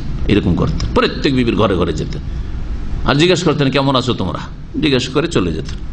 আবার বিকালবেলা আসর পরে একটা রাউন্ড দিতেন প্রত্যেক বিবির ঘরে ঘরে, আর যাওয়ার পরে কাছাকাছি যেতেন, হয়তো সালাম দোয়া করলেন।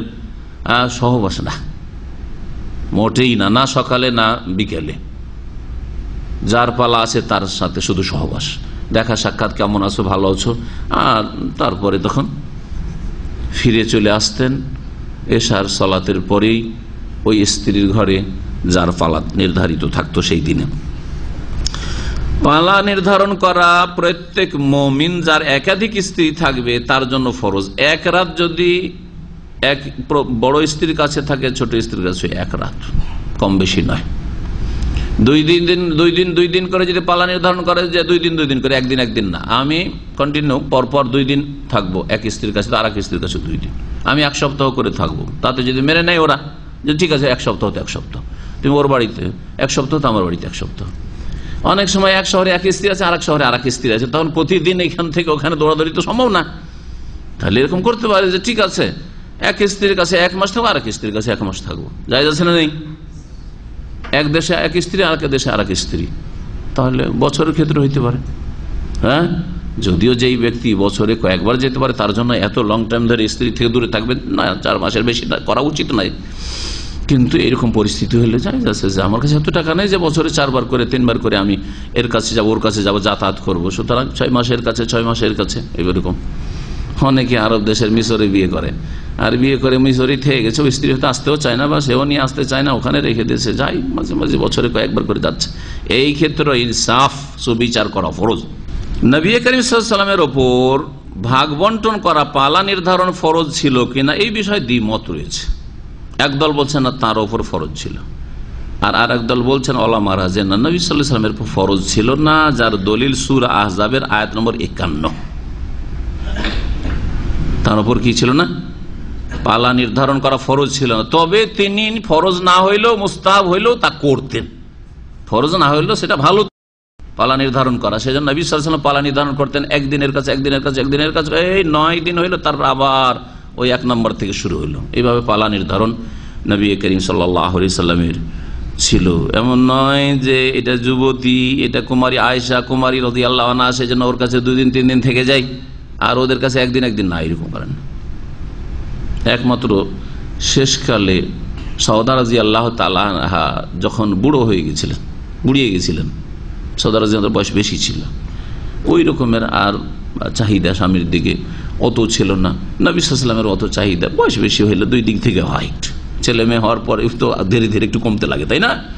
নবী সাল্লাল্লাহু আলাইহি ওয়াসাল্লাম সওদা কাছে রিলিজ নিয়ে নিয়েছিলেন, তানাজুল আজকাল বুঝেন তো না, হ্যাঁ, যে তুমি তোমার পালাটা যদি ছেড়ে দাও তাহলে আয়েশাকে দিয়ে দেবো। যে ঠিক আছে ইয়া রাসূলুল্লাহ, আমার শুধু আপনি খোঁজ খবর নেবেন, আমাকে রাখেন, তালাক দেবেন, আমাকে রাখেন, আর আমি আমার পালার দিনটা আয়েশাকে দিয়ে দিলাম, যেহেতু সে কুমারী মানুষ, যুবতী মানুষ, ওকে দিয়ে দিলাম। তো সপ্তাহে তাহলে আয়েশা রাদিয়াল্লাহু তাআলা শেষ যুগে 2 দিন পেতেন। জি, ওই আয়েশা নিজের একদিন আর আরেকদিন সওদা রাদিয়াল্লাহু তাআলা।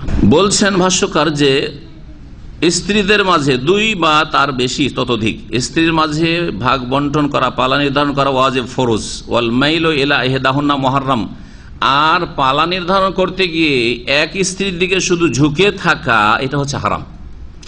এক স্ত্রীর দিকে ঝুঁকে থাকা খরচ খরচার ক্ষেত্রে, হ্যাঁ, রাত কাটানোর ক্ষেত্রে, সময় কাটানোর ক্ষেত্রে, সময় দেওয়ার ক্ষেত্রে যদি হয় তাহলে হারাম।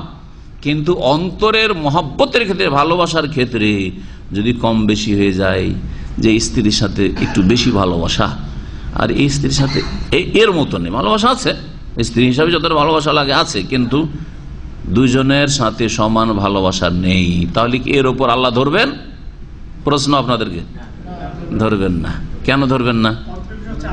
অন্তরের মালিক মানুষ নিজেও থাকে না। আপনি একজনের সাথে বন্ধুত্ব বজায় রাখতে চাইছেন, মনই মিলছে না, ওর সাথে হয়ে থাকে না, হয় না, চেষ্টা করেও হয় না, কিন্তু আর একজনের সাথে বলছেন না, এর সাথে অত খাতির জমাবো না, তারপরে ওর দিকে মনটা যায়, হয় না। তাহলে অন্তরের ভালোবাসার মালিক নিজে থাকে না। এই জন্য নবী করিম সাল্লাল্লাহু আলাইহি ওয়াসাল্লাম ওই হাদিস আছে, আল্লাহুম্মা হাযা কাসমি ফিমা তামলিক ফিমা আমলিক, আল্লাহ এই যে ভাগ বন্টন পালা নির্ধারণ করলাম, এইটার আমি মালিক, এইটা আমি ভাগ করে দিলাম। ফালা তালুমনি ফিমা তামলিকু ওয়ালা আমলিকু, সুতরাং আমাকে তিরস্কার করিও না, ধরিও না কিয়ামতের দিন, যেটার মালিক তুমি, আমি মালিক নই। কিসের? ভালোবাসা। আল্লাহ ভালোবাসার ক্ষেত্রে আয়েশার ভালোবাসা একটু বেশি, আর অন্যদের তুলনায়, এতে তুমি আমাকে ধরে নিও না, সেই দিন আমাকে তিরস্কার করিও না, ধিক্কার দিও না।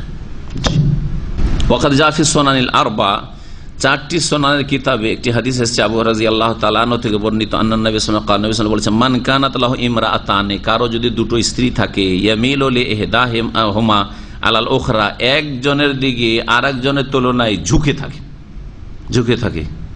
কোন দিক থেকে ঝুঁকে থাকা? বললাম সময়ের দিক দেওয়ার দিক থেকে, তারপরে খরচা ভরণ পোষণ দেওয়ার দিক থেকে। তো যা ইয়াউমাল কিয়ামাতে, কিয়ামতের দিন আসবে এমন ভাবে, ইয়াজুরু আহাদা সিদকাইহি সাকিতান আও মাইলান, কেমন ভাবে আসবে? এই হাদিসে বলা হয়েছে যে কিয়ামতের দিনে এমন অবস্থায় আসবে, বড় লাঞ্ছনাকর অবস্থায়, তার একটি, এটা একদিক, এটা একদিক, এটাকে কি বলে বাংলায়? এটা তো ঠোঁট, পুরোটা আর কোন নাম আছে? হ্যাঁ, থুতনি। হ্যাঁ, এটা একটা হচ্ছে সিদক আর এটা হচ্ছে একটা সিদক। বলছে যে দুটোর একটা কি থাকবে? ইয়াজুরু আহাদা সিদকাহি সাকিতান, তার নিচের ঠোঁটটার কথা বলতে চাইছে, সেটা এমন নিচে নেমে যাবে যে মাটিতে ঘষ্টাবে। আও মাইলান, অথবা ঝুঁকে থাকবে। জি, এইরকম হবে। আর আরেকটি হাদিস রয়েছে, যা ইয়াউমাল কিয়ামাত ওয়াশিক্কুহু মাইলুন, কিয়ামতের দিনে আসবে হাসরের মাঠে এমন অবস্থায় যে তার একটা সাইড বাঁকা হয়ে, যেমন অনেকে প্রতিবন্ধীগুলো এরকম থাকে, হ্যাঁ ওই রকম হয়ে আসবে, আর সবাই দেখবে এরকম করছে। হ্যাঁ জি, আরো বেশি, আমি তো একটু কমই করে দেখছি। হ্যাঁ, যে এরকম। এই হাদিসের আলোকে উলামায়ে কেরামগণ বলেছেন যে পালা নির্ধারণ করা একাধিক স্ত্রী থাকলে ফরজ। জি, তাই বলছেন, একটি ফিকহের কিতাব থেকে নকল করেছেন, ওয়াহরুমু আলা মান তাহতাহু আকসারা মিন যাওজা, যার কাছে একাধিক স্ত্রী আছে তার জন্য হারাম দুখুলুহু ফি লাইলাতিহা ইলা গায়রিহা, যার পালা আছে, একজনের পালা আছে, সেই রাতে ওর কাছে না থেকে আরেকজনের বাড়িতে রাত্রে ঢুকে পড়া, এটা হারাম। ইল্লা লিদারুরাতিন, তবে এমার্জেন্সি যদি হয়, নিরুপায় যেতেই হচ্ছে। ফাইন লাবিসা ইনদাহা, কিন্তু গিয়ে মন মানলো না, ওর কাছে গিয়ে থেকে গেল কিছুক্ষণ, ঘন্টা 2 ঘন্টা সময় দিয়ে দিল, বা তার সাথে সহবাস করে ফেললো, থামতে পারলো, সামলাইতে পারলো না, গিয়েছে কোনো কাজে, আর গিয়ে জরুরি কাজে গিয়ে যদি ও সহবাস করে ফেললো, হারাম কাজ করলো। কিন্তু কি করতে হবে তাহলে? ফাইন লাবিসা ইনদাহা, তার কাছে গিয়ে যদি অবস্থান করে নেই, আও জামা, অথবা সহবাস করে, লাযিমাহু আন ইয়াকদিয়া লাহা মিসলা যালিকা ফি হাক্কিল উখরা, তাহলে ও এর যেদিন পালা থাকবে ওই দিনে এর কাছে ওই অতটা সময় দিবে আর ওই রকম সহবাস করবে, কারণ তার হক নষ্ট করেছে, তার পালাই সীমা লঙ্ঘন করেছে। লিআন্না তাসওয়াতা ওয়াজিবাতুন, কারণ সমানভাবে ভাগ বন্টন করা হচ্ছে ফরজ, ওয়ালা তাহসুল ইল্লা বিযালিকা, আর এই রকম না করলে তা সম্ভব নয়। নবী করিম সাল্লাল্লাহু আলাইহি ওয়াসাল্লামের এই বিষয়টি যে এক গোসলে একাধিক স্ত্রীর কাছে যেতেন, এই মর্মে সহিহ বুখারীতে আনাস রাদিয়াল্লাহু তাআলা আনহুর হাদিস যেটা উল্লেখ করা হলো আসল কিতাবে রয়েছে, আর বুখারীতে রয়েছে একটু পার্থক্যের সাথে, আন্নান নবী কানা ইয়াতুফু আলা নিসা ফিল লাইলাতিল ওয়াহিদাতি ওয়া লাহু ইয়াওমাইযিন 9 নিসওয়া, নবী করিম সাল্লাল্লাহু আলাইহি ওয়াসাল্লাম তার স্ত্রীদের কাছে আগমন করতেন একই রাতে, সবগুলি স্ত্রীর কাছে, ওয়ালাহু, আর তার ওই সময় 9 স্ত্রী ছিল, 9 নিসওয়া, 9 স্ত্রী ছিল। ওয়াজাফি সহিহ বুখারী, সহিহ বুখারীতে রয়েছে, আন্নাহু সাল্লাল্লাহু আলাইহি ওয়াসাল্লাম কানা লাহু কুওয়াতা 30 রাজুলান, নবী করিম সাল্লাল্লাহু আলাইহি ওয়াসাল্লাম এক রাতে 9 স্ত্রীর কাছে যেতেন, তাহলে তার শারীরিক ক্ষমতা কতটা ছিল, শারীরিক ক্ষমতা কতটা ছিল, এই বিষয়ে সহিহ বুখারীতে একটি হাদিস রয়েছে যে নবী করিম সাল্লাল্লাহু আলাইহি সাল্লামকে 30 জন পুরুষের সমান শারীরিক ক্ষমতা দেওয়া হয়েছে। একজন মানুষ, অন্য মানুষ, তাকে যতটা ক্ষমতা দেওয়া হয়েছে তার কত গুণ বেশি তাকে ক্ষমতা দেওয়া হয়েছে রাসূলকে? 30 গুণ। তো একজন সাধারণ মানুষকে শুধু একটা স্ত্রীর ক্ষমতা দেওয়া হয়নি, অনেকে আছে যার 4টা স্ত্রী রাখার ক্ষমতা আছে, আছে না নেই? কারো 3টার আছে, কারো 2টোর আছে, কারো 1টার আছে, কারো 1টারও নেই, ওখানে হিমশিম খাচ্ছে, আর তারপর বিয়ে করো বলে লাফাচ্ছে। তো যার ওই রকম শারীরিক শক্তি ওই মজবুত নয়, একাধিক বিয়ের জন্য লাফানো ঠিক নয়, জায়েজ নয়। ভালো করে মনে রাখেন, যখন ওইটুকুতে যে ওই একটার হাফ আদায় হয় না, ওইটিকে আবার 50-50 করবেন, হাফ করবেন, তো কি করবেন তাহলে আপনি? তাহলে তো মাসে একবার করে ওই স্ত্রীর কাছে যেতে পারবেন না। তো এইরকম যাদের শারীরিক দুর্বলতা আছে তাদের জন্য বিয়ে শাদীর উদ্দেশ্য করা শুধু ধন সম্পদ থাকলে অথবা মনটা চাইলে না, ওটাই করা ঠিক নয়। নবী করিম সাল্লাল্লাহু আলাইহি ওয়াসাল্লামকে 30 জন পুরুষের শক্তি দেওয়া হয়েছিল, এটা সহিহ বুখারী হাদিস।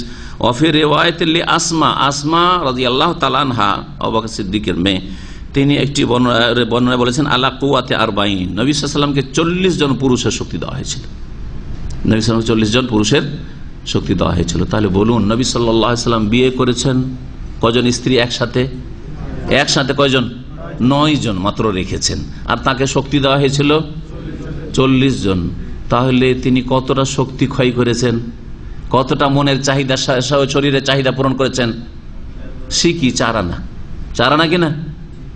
40-এর ক্ষমতা ছিল, আর 9টা, তো 4 আনারও কম। তার শারীরিক যতটা ক্ষমতা ছিল বা চাহিদা ছিল, তার মাত্র 25% তিনি চাহিদা পূরণ করেছেন। আর যদি বলেন যে না 30 জনের ক্ষমতা ছিল, তাহলে তিনি মাত্র 1/3 শারীরিক চাহিদা পূরণ করেছেন।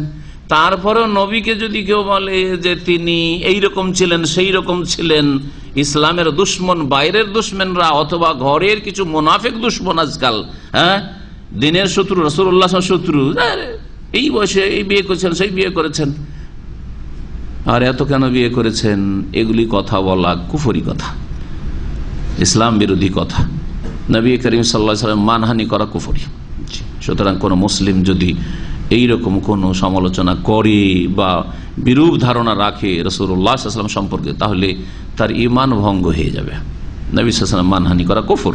নবী করিম সাল্লাল্লাহু আলাইহি সাল্লামের যে বিবাহ শাদীগুলি প্রত্যেকটির পিছনে এত রহস্য রয়েছে, ইসলামের এত স্বার্থ রয়েছে যে সেগুলি যদি আপনি পড়াশোনা করেন অথবা শোনেন তাহলে আশ্চর্য হয়ে যাবেন যে প্রত্যেকটা বিবাহের পরে ইসলামের দাওয়াতের রাস্তা কিভাবে খুলে গেছে।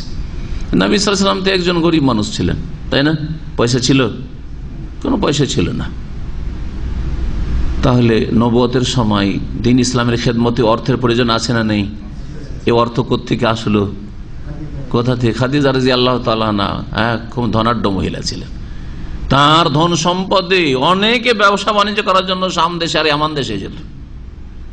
গোলাম মায়সারা আর রাসূলুল্লাহ সাল্লাল্লাহু আলাইহি ওয়াসাল্লামকে বিবাহের আগে কি ব্যবসার জন্য পাঠাননি? পয়সা ধন সম্পদ হচ্ছে খাদিজা রাদিয়াল্লাহু তাআলা, ব্যবসা করার জন্য মেহনত পরিশ্রম শ্রম হচ্ছে রাসূলুল্লাহ সাল্লাল্লাহু আলাইহি ওয়াসাল্লাম আর তার গোলাম মায়সারা। আর ও মায়সারার কাছ থেকে শুনেই তো আকৃষ্ট হয়েছিলেন যে এত ভালো মানুষ আর এত আমানতদার, ব্যবসা বাণিজ্যের ক্ষেত্রে লেনদেনের ক্ষেত্রে পৃথিবীতে কখনো আমি জীবনে দেখিনি।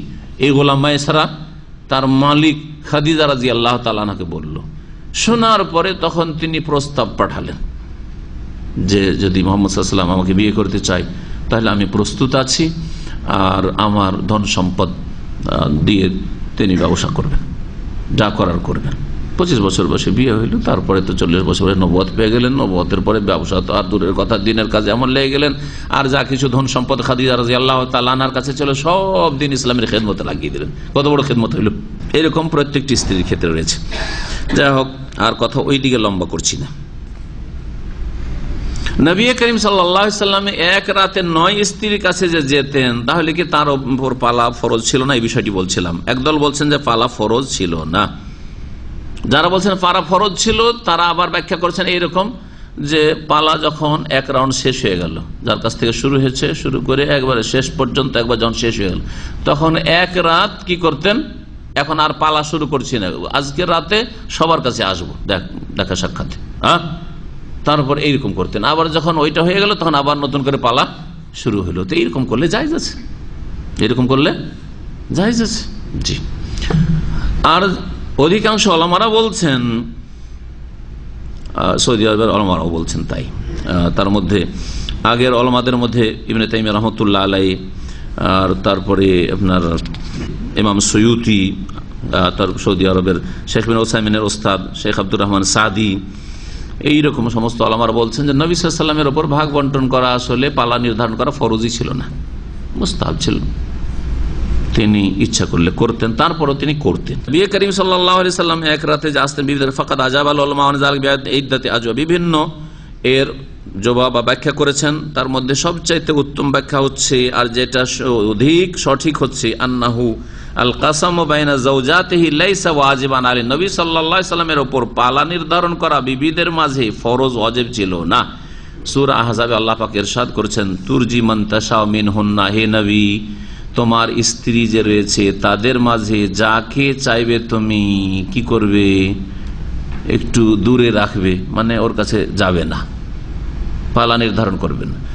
তুই এলাইকা মান তাশাউ, আর তোমার কাছে আশ্রয় দেবে, কাছিয়ে নেবে, তুমি তার কাছে যাবে, যাকে চাইবে, স্ত্রী যার কাছে চাইবে তুমি যাবে। ওমান ইবতাগাইতা মিম্মান আযালতা ফালা জুনাহা আলাইকা, আর যাকে তুমি মনে করেছো যে না এর কাছে আমি এখন আপাতত যাব না, যদি মনে করো যে তুমি তাকে আবার কাছে নেবে, তাও তোমার জন্য জায়েজ। আল্লাহ পাক এইরকম স্বাধীনতা নবী মুহাম্মদ রাসূলুল্লাহ সাল্লাল্লাহু আলাইহি ওয়াসাল্লামকে তার হাবিবকে দিয়েছিলেন। ওমান ইবতাগাইতা, আর যাকে তুমি তলাশ করবে, চাইবে, মিম্মান ওই সব স্ত্রীদের মধ্য থেকে, আজালতা যাকে বা যাদেরকে তুমি একটু সাইডে রেখেছো, দূরে রেখেছো, ফালা জুনাহা আলাইক, যদি দূরে রেখেছিলে আবার চাইছো, এটাও কোনো দোষের কথা নাই, তোমার উপর কোনো গুনাহ নেই। ইবনে সাদ বর্ণনা করেছেন, মুহাম্মদ বিন কাব কুরাজি থেকে, রাসূলুল্লাহ সাল্লাল্লাহু আলাইহি সাল্লামের জন্য ভাগ বন্টন করার স্বাধীনতা ছিল, করতেও পারেন নাও করতে পারেন। ইয়াকসিমু বাইনাহুন্না কাইফা, যে এমন ভাবে ইচ্ছা তেমন করবেন, আর এটা উত্তম। আল্লাহ পাক বলছেন সূরা আহজাবের ওই আয়াতের শেষে, যালিকা আদনা আন তাকাররা আয়ুনুহুন্না, তুমি স্ত্রীদের মাঝে যদি ভাগ বন্টন করো তাহলে ভালো, এতে তোমার স্ত্রীদের নয়ন শীতল হবে, মনে শান্তি আসবে যে সপ্তাহে বা 9 দিনে একবার হ্যাঁ, অমুক দিন আমার পালা আছে জানা থাকলো। আর যদি পালা নির্ধারণ না থাকে তো জানি না যে আমার স্বামীর ওপর তো এটা ফরজ ওয়াজিব নাই, কখন যে আসে আমার ঘরে আর কখন যে আমার সাথে রাত কাটে জানাই নেই, ঠিক না, অনিশ্চিত। এই জন্য নবী করিম সাল্লাল্লাহু আলাইহি ওয়াসাল্লাম পালা নির্ধারণ করতেন। আল্লামা ইবনুল জাওজি রাহমাতুল্লাহ আলাইহি বলছেন, আল কাসমু গায়রু ওয়াজিবিন আলাইহি সাল্লাল্লাহু আলাইহি ওয়াসাল্লাম, নবী সাল্লাল্লাহু আলাইহি ওয়াসাল্লামের পালা নির্ধারণ করা ফরজ ছিল না, নবী সাল্লাল্লাহু আলাইহি ওয়াসাল্লাম পালা নির্ধারণ করা ফরজ ছিল না। আলা শেখ তাকিউদ্দিন ইবনে তাইমিয়া রাহমাতুল্লাহ বলছেন যে ওবিহা লাহু তারকুল কাসাম, তার জন্য ভাগ বন্টন না করাকে জায়েজ করা হয়েছিল, তিনি যদি পালা নির্ধারণ না করেন তা জায়েজ করা হয়েছিল। এই আয়াতের তাফসিরে ইবনে কাসির রাহমাতুল্লাহ তাই উল্লেখ করেছেন, বলছেন যে তুমি তার মধ্যে যাকে চাইবে এগিয়ে নেবে, অত আখির মানসেদ যাকে চাইবে দূরে সরাবে, অত জামে মানসেতে সে তা যাকে চাইবে যার সাথে চাইবে সহবাস করবে, অতাতরক মানসে তা যাকে চাইবে তুমি ছাড়বে ইত্যাদি। এইভাবে আব্দুল্লাহ ইবনে আব্বাস প্রখ্যাত তাবেঈ, মুজাহিদ, হাসান বসরি, কাতাদা, আবু রাজিন, আব্দুর রহমান যায়েদ প্রমুখ তারা এই তাফসীর করেছেন এই আয়াত। এই জন্য ফোকাহে শাফি ফকিহদের একদল বলছেন যে আন্নাহু লাম ইয়াকুনিল কাসামু ওয়াজিবান আলাইহি সাল্লাল্লাহু নবী সাল্লাল্লাহু আলাইহি সাল্লামের উপর ভাগ বন্টন ফরজ ছিল না, এই আয়াত তারা দলিলে পেশ করেছেন। জি, ইমাম সুয়ুতি বলছেন ইখতাসাল্লাহু সাল্লাল্লাহু আলাইহি সাল্লাম বিইবাহাতি আদামিল কাসম লিআজওয়াজিহি ফি আহাদিল ওয়াজহাইনি ওয়া হুয়াল মুখতার ওয়া সাহুল। আল্লাহ পাক রব্বুল আলামিন নবী সাল্লাল্লাহু আলাইহি সাল্লামকে খাস করেছেন কিসের সাথে, যে ভাগ বন্টন তার জন্য মুবাহ জায়েজ, করলেও করতে পারে না করলেও না। এখানেই আমাদের আলোচনা শেষ হচ্ছে। আল্লাহ পাক রব্বুল আলামিন যেন আমাদেরকে কোরআন এবং হাদিস জানার এবং সেই অনুযায়ী জীবনযাপনে তৌফিক দান করেন, আমাদের ভাইদেরকে তাদের স্ত্রীদের হক সুন্দরভাবে আদায় করার তৌফিক দান করেন, আর বোনদেরকে তাদের স্বামীদের হক যথাযথভাবে আদায় করার তৌফিক দান করেন। আল্লাহ পাক রব্বুল আলামিন আমাদের ভাই বোনদের মধ্যে আল্লাহ পাক রব্বুল আলামিন ভালোবাসা, সম্প্রীতি আর যে শান্তি রয়েছে আল্লাহ পাক রব্বুল তা যেন কায়েম রাখেন, দুনিয়াতেও আল্লাহ পাক সুখে রাখেন, পারিবারিকভাবে সুখে রাখেন। আল্লাহ পাক রব্বুল আলামিন আখিরাতেও সুখের জীবন যেন দান করেন। এখানে আমাদের বিবাহ পর্ব শেষ হলো। আগামী সপ্তাহ থেকে ইনশাআল্লাহ বাবু সাদাক, মোহরানা সম্পর্কে আলোচনা শুরু হবে। মোহরানা কেমন হওয়া উচিত আর মোহরানার মাসাইল ইনশাআল্লাহ তাআলা আগামী সপ্তাহে আলোচনা।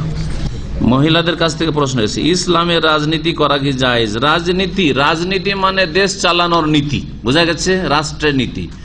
তো এই রাজনীতি তো শরীয়তে শুধু জায়েজ নয়, ফরজ, রাষ্ট্র চালাতে হবে। নবী সাল্লাল্লাহু আলাইহি ওয়াসাল্লামের ইন্তেকালের সাথে জানাজা হওয়ার আগেই খলিফা নির্বাচন করা হয়েছে, কিন্তু গণতন্ত্রের রাজনীতি করা জায়েজ নয়। আজকাল আমাদের দেশগুলিতে কোন রাজনীতি চলছে? গণতন্ত্রের রাজনীতি। সেই রাজনীতিতে অংশ নেওয়া পুরুষেরও জায়েজ নয় আর নারীরও জায়েজ নয়। ভালো করে শুনে রাখেন, কারণ গণতন্ত্র কোরআন এবং হাদিসের কথা, কোরআন হাদিস বিরোধী, বহু দিক থেকে বিরোধী, অনেকগুলি দিক থেকে বিরোধী। আর সেটা ইহুদিরা দিয়েছে, আব্রাহাম লিঙ্কন দিয়েছে হ্যাঁ মুসলিমদেরকে গিফট, যে তোমাদের দেশে আমাদের মতবাদদের বাস্তবায়ন করো, কোরআন হাদিস ছেড়ে দি, ইসলাম ছেড়ে দি। সুতরাং রাজনীতি বলতে যে প্রশ্নকারী প্রশ্ন করেছেন ভাবছেন যে আমাদের এই রাজনীতি করতে হবে, গণতান্ত্রিক রাজনীতি। না, এই রাজনীতি করা জায়েজ নাই। জামাতে ইসলামের রাজনীতি সম্পর্কে জানতে, জামাতে ইসলামের রাজনীতি গণতান্ত্রিক রাজনীতি, যেন গণতন্ত্র হারাম, সেটা যদি অন্য দলের জন্য হারাম হয় তো জামাতে ইসলামের জন্য হারাম, আমার জন্য হারাম, আমাদের জন্য যদি হারাম হয় তো তাদের জন্য হারাম। গণতন্ত্রের রাজনীতি করা জায়েজ নয়, তাতে কোন রকমের সহযোগিতা করা, এয়ানত করা, চাঁদা দেওয়া জায়েজ। সালাতের ওয়াক্ত হবার আধা ঘন্টা বা 1 ঘন্টা পর আজান দেয়া সম্পর্কে জানতে চাই। মানে সালাতের ওয়াক্ত শুরু হয়ে গেছে কিন্তু আজান দেওয়া হয়নি, 1 ঘন্টা বা আধা ঘন্টা পরে আজান দিচ্ছে, এইরকম আজান যেখানে সৌদি আরব যদি হয় তাহলে জায়েজ নয়, কারণ এখানে নিষেধ আছে। এখানে নামাজের ওয়াক্ত হওয়ার সাথে সাথে আজান দিতে হবে। যারা মসজিদের সাথে সম্পর্কিত, মসজিদে থাকেন, কোনোদিন যদি ঘুম না ভাঙে 15 মিনিট 20 মিনিট আগে যদি আজান দেন তাহলে আওকাফ থেকে আপনাকে পকড়া হবে যে এরকম কাজ কেন করলে। এই জন্য মাইক বন্ধ করে আজান দেয়, আর না হলে আজানই দেয় না। ঠিক আছে, এটা কারণ এইটি হবে কি মানুষ বিব্রত হবে, তাহলে কি আগের আজানটা ভুল ছিল নাকি? হ্যাঁ, বিব্রত হবে না? হবে না। সবার কাছে আর ঘড়ি নেই, আর আজকে নাই ঘড়ি আছে, এক যুগের না ছিল না। সুতরাং এইরকম সৌদি আরবের আইন যে একসাথে আজানগুলি হইতে হবে, 2, 4, 5 মিনিটের মধ্যে আজান দিতে হবে। জি, 10 মিনিট 15 মিনিট পর পর আজান হচ্ছে, এরকম এখানে বৈধ নাই। নামাজ হওয়ার ক্ষেত্রে লেট হইতে পারে, কোনো জায়গায় 15 মিনিটে আজান নামাজ হয়ে গেল, কোনো জায়গায় ইকামত হয়ে গেল, কোনো জায়গায় 20 মিনিটে, কোনো জায়গায় 25 মিনিট, আধা ঘন্টা, 40 মিনিটও হচ্ছে। 2-1টা মসজিদ এরকম আছে, ঠিক আছে। কিন্তু আজানগুলি একসাথে হইতে হবে, এটা সৌদি আরবের আইন। কিন্তু অন্য অন্য দেশে যেখানে সরকারের পক্ষ থেকে এইরকম বাধা নিষেধ নেই বা নির্দেশ নেই, সুষ্ঠুভাবে পরিচালিত হয়, যে যখন আসছে নামাজ পড়ে চলে যাচ্ছে, ওই ক্ষেত্রে যখন মসজিদে প্রথম মুসল্লি আসবে আজান দেবে, প্রথম মুসল্লি যখন আসবে আর ওয়াক্ত আছে, ওয়াক্ত পার হয়নি, আজান দিবে, তারপর নামাজ পড়বে। বোঝা গেছে? আধা ঘন্টা পরে হোক আর 1 ঘন্টা পরে হোক, জোহরের আজানের আউয়াল ওয়াক্ত হচ্ছে ধরেন 12টায়, ধরে নেন উদাহরণস্বরূপ 12টায় আজান হওয়াটা সবচাইতে ভালো। যদি মসজিদে আজান দেওয়ার কোনো বান্দাই আসেনি, বাংলাদেশে ভারতে এইরকমই হয়, 12:30টায় 1টার সময় প্রথম মুসল্লি এসছে, জানে যে আজান হয়নি আজকে, তাহলে 1টার সময় আজান দিক, কোনো দোষের কথা নেই, আজান দিয়ে নামাজ পড়ে। যে কোনো মাঠে ঘাটেও তো আজান আছে, শুধু মসজিদে নয়, মাঠে ঘাটে, বনে জঙ্গলে, পাহাড়ে, যেই কোনো জায়গায় নামাজ পড়বেন, একজন পড়লেও আজান দেওয়া শরীয়ত সম্মত, আজান দেওয়া ভালো। আর যে একাধিক লোক হয়, আরো আশেপাশের লোক আছে, তারা আজান দেওয়ার তাগিদ রয়েছে যে আরো লোকজন শুনে আসবে আপনার জামাতে। জি হ্যাঁ, দাঁতকে হেফাজতের জন্য ক্যাপ লাগানো যায় যাচ্ছে, এটা হচ্ছে চিকিৎসা। আর যেটা এখানে লানতের বিষয় উল্লেখ করা হলে সেটা হচ্ছে সৌন্দর্য বাড়ানোর জন্য, আল্লাহর সৃষ্টির পরিবর্তন নিয়ে আসা। ক্লিপ লাগানো দাঁত সোজা করার জন্য, দেখতে খারাপ লাগছে, বিশেষ করে মহিলাদের দেখতে খারাপ লাগার কারণে হয়তো বিবাহ করতে কেউ আসছে না, ওই দাঁত দেখেই ভেঙে যাচ্ছে, তো জায়েজ আছে। এত বাড়াবাড়ি না হয়, যেমন আজকাল পয়সা হয়েছে সেই জন্য ও দাঁতের পিছনে লেগে আছে, দাঁতের পিছনে, দাঁতের সেবা যত্নে, রুহের সেবা নেই। বোঝা গেছে? ইসলামের কোনো কাজ নেই, ফরজ ওয়াজিব নাই, ও দাঁতের সেবাতে লেগে আছে, নিয়মিত প্রতি সপ্তাহে দাঁতের ডাক্তারের কাছে যাচ্ছে। প্রশ্ন করছেন ভাই যে একাধিক স্ত্রী যদি কারো থাকে, তো একটি রাতে একাধিক স্ত্রীর কাছে যেতে পারবেন, এক রাতে একাধিক স্ত্রীর কাছে যেতে পারবেন, পালা নির্ধারণ আছে, তার মধ্যে বলে দিলেন যে দেখো এই রাতে আর পালা কারো থাকলো না, 2 জনের কাছে যাবো, বা 3 জন 4 জন আছো, তোমরা 4 জনের কাছে যাবো, জায়েজ আছে। এটা তো ওদের ব্যাখ্যা নবী সাল্লাল্লাহু আলাইহি ওয়াসাল্লাম সম্পর্কে, যারা বলছেন নবী সাল্লাল্লাহু আলাইহি ওয়াসাল্লামের উপর পালা নির্ধারণ করা অজেব ফরজ ছিল, তারা বলছেন এই কথা যে রাউন্ড দেওয়ার পরে একটা দিন ওইরকম জানিয়ে দিতেন যে আজকে রাতে কারো পালা থাকলো না, সকলের বাড়িতে আসবো। বোঝা গেছে এটা? কিন্তু যারা বলছেন যে নবী সাল্লাল্লাহু আলাইহি ওয়াসাল্লামের উপর আসলে পালা নির্ধারণই ফরজ ছিল না, তাহলে নবী করিম সাল্লাল্লাহু আলাইহি ওয়াসাল্লাম কখনো অন্য স্ত্রীর কাছে গেলেন, কখনো আর কারোর কাছে গেলেন, কিন্তু এমনিতে তিনি মুস্তাহাব আমল এই কাজটি করতেন যে পালা নির্ধারণটা তিনি সাধারণত করতেন। এমনকি বাইরে যখন সফরে যেতেন, জিহাদের সফরে অথবা হজ উমরা সফরে, তখন তিনি হাদিস আসছে, সামনে আসবে, যে তিনি কি করতেন, লটারি করতেন, কোরা করতেন, কোরা লটারি করে যার নাম উঠতো তাকে নিয়ে যেতেন। জি, আসবে এইসব মশলা মাসায়, যারা বিদেশে থাকেন, 2টা স্ত্রী থাকে, তো কোনটাকে নিয়ে আসবেন, ছোটটাকে না বড়টাকে, এইসব মশলা ইনশাআল্লাহ। সাল্লাল্লাহু আলাইহি ওয়া সাল্লাম মুহাম্মদ ওয়া আলা আলিহি ওয়া সাহবিহি।